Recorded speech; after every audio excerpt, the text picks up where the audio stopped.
Hey everyone, bit of another discussion video today, kind of talking about pros and cons and intent of use with AI generated artwork and benefits and limitations and what should be imposed limitations and things like that. Just kind of talking about that today because I am a graphic designer as one of my secondary jobs gigs by trade. I do a lot of graphic design. Band logos, I still draw them traditionally and do them by hand, and then enlarge and then scan and digitally edit and finalize and all that. I do a lot of album artwork commission stuff too, in a wide range of things, from paintings that I do and can commission to do, to drawings, in part to a lot of digital artwork. I sometimes will do fusion of, fusing of stock assets and texture packs and things like that with open use images and iconography and things like that. I try not to do that too much unless the specific kind of requests and themes and things like that really dictate that I need to incorporate some of that. One of the recent tools, and there's a lot of videos on this kind of stuff, is using AI generated images for album artwork, whether in totality or in part or whatever.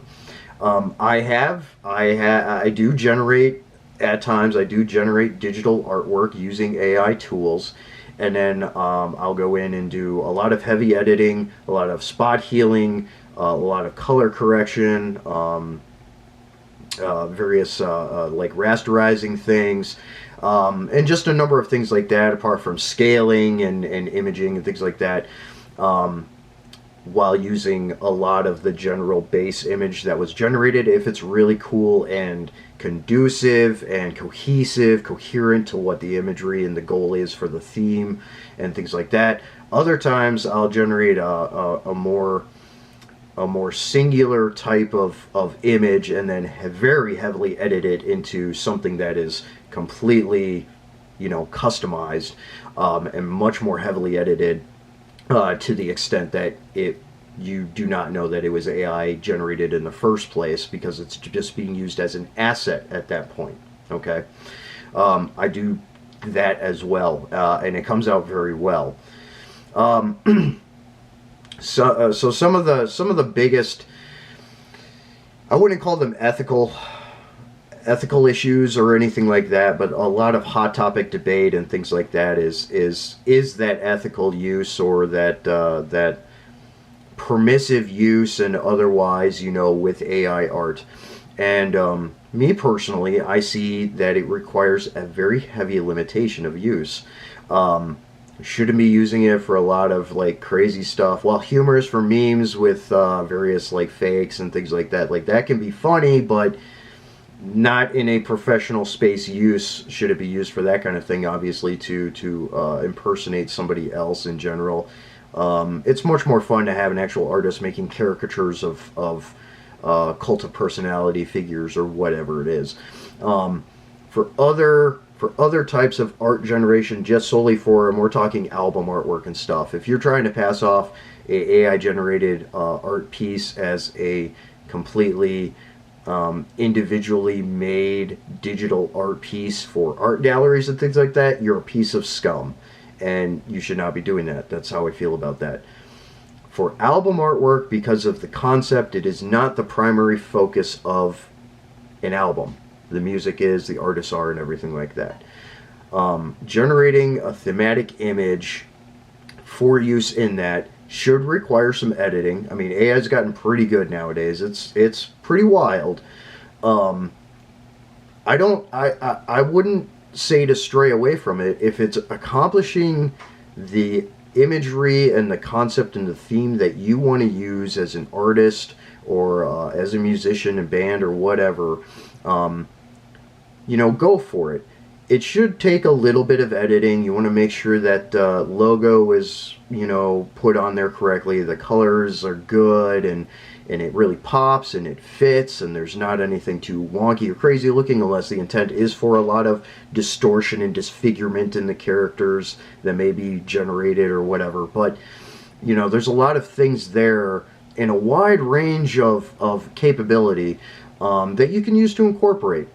And I wouldn't stray away from it, but I would be fairly reserved with the use, or just generating something and slapping stuff on it and saying that it's good to go. There should be some investment into making sure that it's exactly how you want it to be, and that will take editing.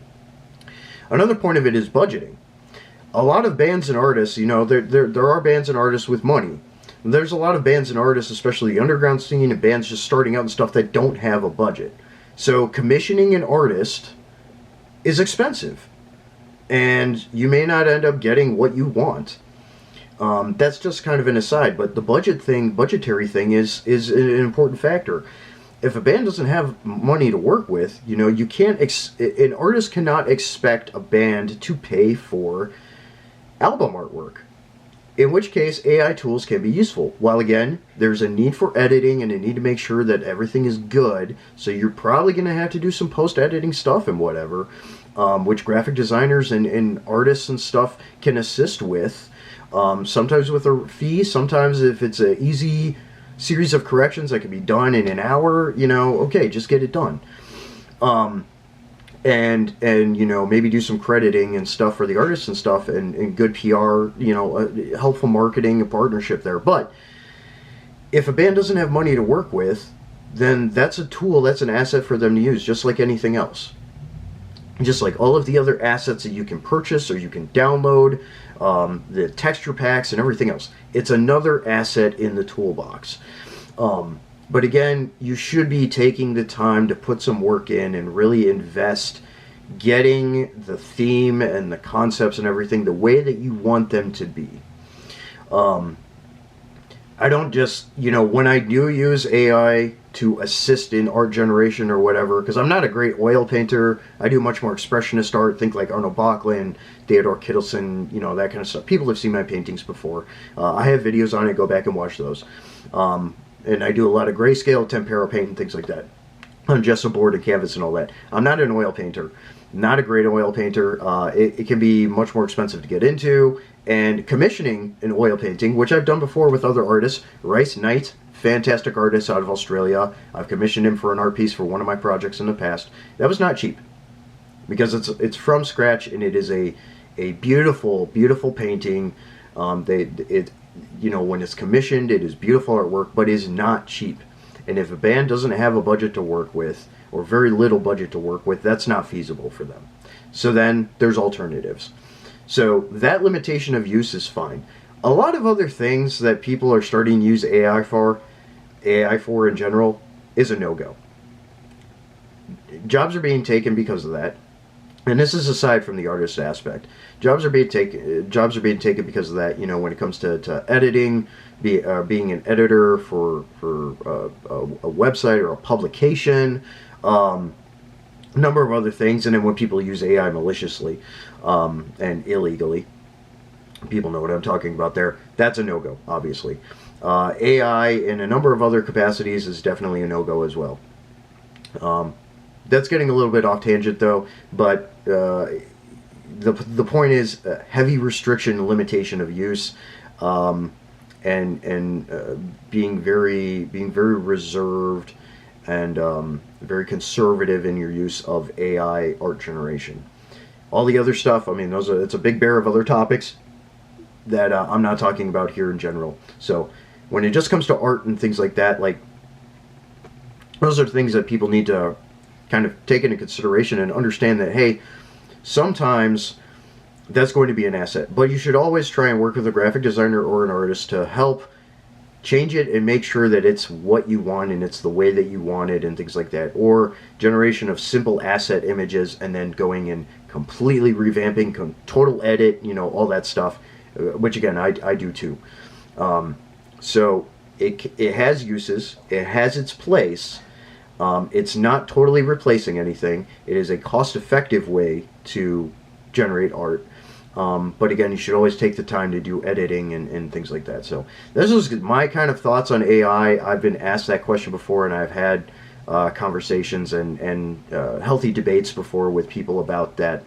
And I see a place for it, but it's not, A, it doesn't and should not be taking over the entire industry, and B, you really do need to have your due diligence and put in some work and effort to, once it is generated, to make sure that it's yours in the customized and edited way that you want it to be. With AI, even though you're using a program to generate an image, at least here in the United States under intellectual property law, the moment that is generated, that image is generated and it is in your possession, you own it. You are the creator of it, you own it. While a tool assisted in that, it's would be the same for using an editing program like Photoshop or something, editing graphics and stuff, and then once you have it saved to your computer and whatever else, it is yours. Intellectual property law protected, you own the rights to that image. Okay? So take that into consideration. Some AI generation tools out there may have an agreement disclaimer that you have to sign and agree with. If you don't agree with it, don't use it. There are other tools out there. But to that point as well, because that was another discussion point, it's like, who actually owns it? Well, you do, because you prompted you did the prompt for the image, you got the image generated, you fully own the original file once it was downloaded, it's saved and stuff, and being the sole owner and proprietor of that image, it is yours, and it is IP law protected. So that's the other side of that. My last little point with that kind of thing. But so just so people understand that kind of stuff. But other than that, like, that's how I see things, and that's how I can utilize things from time to time. But yeah, always work with somebody who knows a little bit about this kind of stuff and kind of knows what they're doing and stuff, and they're happy to answer questions, and generally they're happy to collaborate and help with things. Sometimes there may be fees involved, especially if it takes a little more time, but in the end result, you're getting what you want, and you are going to save some money if you're going to use those tools. So that's really the point of it, but you should always be working with people that are apt and or at professional level as well, just to make sure that everything is really how you want it to be, and just for a more total package of a finished product for yourself, for your album artwork and whatever else. So that's the kind of discussion I wanted to have here about this. So I'm kind of rambling on, but that's what I got here. So thanks for watching, and if you have some things to ask and talk about with this kind of thing, throw them in the comments. Make sure you articulate what you're saying. Make sure it's well thought out. Don't make it just a wall of word vomit. Have some tact and some critical thinking with it and things like that. But I appreciate well articulated comments and questions and things like that. So happy to answer them and talk with people more about that kind of thing. But I find it very interesting, and it can be a tool. Again, with some caveats and reserved, restricted, limited use to varying degrees. So that's about all I got for this one. So thanks for tuning in. Metal up, out.